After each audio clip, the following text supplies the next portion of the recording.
Assalamualaikum warahmatullahi wabarakatuh. Salam, Om Swastiastu, Namo Buddhaya, salam kebajikan, salam sejahtera. Izin memperkenalkan diri, nama saya Mirza Zufar Al-Haq Firdausi dengan NIM 2511111121046.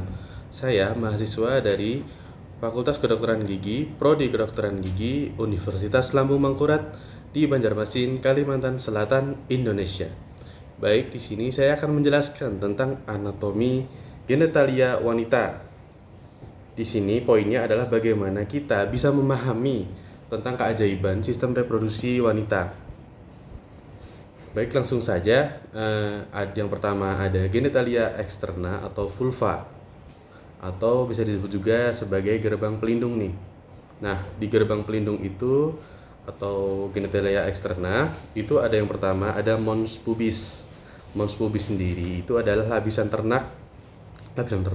lemak dan jaringan ikat yang melindungi tulang kemaluan, atau bisa disebut juga simfisis pubis. Nah, seringkali ditutupi rambut pubis setelah pubertas pada remaja. Lalu yang kedua ada labia mayora. Labia mayora adalah dua lipatan kulit besar dan tebal. Labia mayora mengandung lemak serta kelenjar keringat dan minyak yang membungkus dan melindungi struktur genital internal atau di bagian dalam. Kemudian yang ketiga ada labia minora. Labia minora adalah dua lipatan kulit halus, tipis, tanpa rambut yang terletak di antara labia mayora yang isinya itu kaya akan pembuluh darah dan ujung syaraf. Nah, fungsinya dari labia minora adalah memberikan sensitivitas tinggi. Kemudian yang keempat ada klitoris. Klitoris itu sendiri adalah struktur erektil sensitif, homolog dengan penis pria, mengandung corpora cavernosa, merupakan pusat sensasi seksual utama pada wanita. Kemudian yang terakhir ada vestibulum atau area berbentuk lonjong antara labia minora, tempat bermuara uretra atau saluran kencing, dan vagina. Vestibulum sendiri dilengkapi kelenjar Bartholin dan skene untuk pelumasan.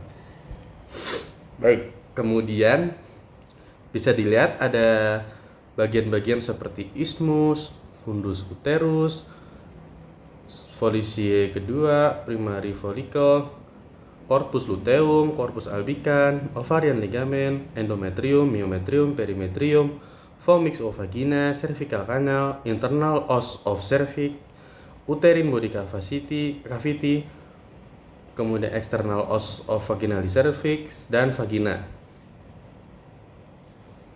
Nah, di yang kedua ada genitalia interna atau jantung daripada reproduksi itu sendiri. Nah, di dalam genitalia interna itu terdapat vagina dan cervix atau saluran vital. Nah, vagina itu adalah kanal muskuler elastis dengan panjang sekitar 7-10 cm, berfungsi untuk jalur keluarnya darah menstruasi, tempat kopulasi, dan saluran lahir bayi. Nah, dinding vagina itu sendiri dilapisi epitel squamosa non keratinisasi yang kaya glikogen. Flora normal vagina mengubah glikogen ini menjadi asam laktat, menjaga pH vagina tetap asam yaitu 3,5 sampai 4,5 untuk melindungi dari infeksi. Kemudian ada cervix. Nah, cervix itu terletak di bagian bawah uterus yang menonjol ke dalam vagina. Cervix sendiri terdiri dari pars vaginalis atau yang terlihat dari vagina dan supravaginal atau di atas vagina. Nah, cervix menghasilkan mukus cervix yang viskositasnya bervariasi sesuai fase siklus menstruasi dan berperan dalam seleksi sperma. Kemudian yang selanjutnya ada uterus atau pusat kehidupan daripada reproduksi wanita. Uterus atau rahim adalah organ berrongga, berotot, berbentuk buah pir, terbalik. dengan panjangnya yang sekitar 7-8 cm. Ini adalah tempat implantasi embrio dan perkembangan janin. Nah, bisa dilihat dari strukturnya, ada fundus uterus, fallopian, tuba fallopi, uterus, cervix, endometrium, myometrium, vagina, dan ovari. Nah, bagian-bagian dari uterus yaitu yang pertama ada fundus atau bagian paling atas dan membulat dari uterus. Di atas, letaknya ada di atas muara tuba fallopi. Kemudian yang kedua ada korpus atau bagian utama uterus yang melebar, yaitu adalah tempat janin tumbuh. Kemudian yang ketiga ada ismus. Ismus adalah area sempit di antara korpus dan serviks. Kemudian yang keempat ada serviks. Ya, serviks adalah bagian bawah yang berbentuk silindris dan membuka ke vagina. Nah, uterus itu juga terdiri dari 3 bagian penting atau 3 lapisan penting. Yang pertama ada endometrium atau lapisan yang paling dalam, terdiri dari stratum fungsional atau meluruh saat menstruasi, dan stratum basal atau meregenerasi, lapisan fungsional. Yang kedua ada myometrium atau lapisan otot polos tebal yang bertanggung jawab untuk kontraksi saat persalinan dan menstruasi. Kemudian ada perimetrium atau lapisan yang paling luar nih. Dia itu berupa serosa tipis yang merupakan bagian dari peritoneum. Nah, selanjutnya ada bagian dari reproduksi, yaitu adalah tuba fallopi dan ovarium, yaitu tempat awal kehidupan. Nah, yang pertama tuba fallopi atau oviduk itu adalah saluran muskuler sepanjang 10-12 cm yang menghubungkan ovarium ke uterus.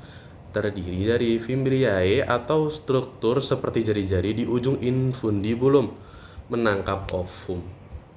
Kemudian ada infundibulum atau ujung berbentuk corong dekat varium. Lalu ada ampula, yaitu bagian terluas dan terpanjang dari tuba fallopi. Itu adalah tempat fertilisasi paling sering terjadi di ampula. Nah, kemudian ada ismus nih. Ismus itu adalah bagian sempit yang menempel pada uterus. Nah, kemudian yang selanjutnya itu ada ovarium. Ovarium adalah 2 organ berbentuk almond terletak di fossa ovarica pada dinding panggul lateral. Nah, fungsi dari ovarium itu sendiri adalah tempat pematangan folikel atau mengandung ovum dan produksi hormon seks wanita, yaitu estrogen dan progesteron. Kemudian, ovarium itu juga tempat perkembangan folikel. Folikel berkembang dari primordial menjadi primer, kemudian sekunder, tersier, dan yang terakhir menjadi gravian, hingga akhirnya terjadi ovulasi atau pelepasan ovum. Nah, selanjutnya adalah sistem pendukung dari reproduksi wanita, yaitu adalah ligamen penyangga. Ligamen adalah jaringan ikat yang memberikan dukungan struktural untuk menjaga organ reproduksi wanita tetap pada posisinya di dalam panggul, jadi tidak kemana-mana. Nah, ligamen itu sendiri ada 4. Yang pertama ada ligamentum latum uteri. Ligamentum latum uteri adalah lipatan peritoneum ganda yang menutupi uterus, tuba fallopi, dan ovarium dan memberikan dukungan utama pada reproduksi wanita. Kemudian yang kedua ada ligamentum ovari proprium, menghubungkan ovarium ke uterus. Letaknya ada di bawah tuba fallopi. Yang ketiga ada ligamentum suspensiorum ovari, yaitu mengandung pembuluh darah ovarium atau arteri dan vena ovarica serta syaraf. Nah, tujuannya adalah menghubungkan ovarium ke dinding panggul lateral.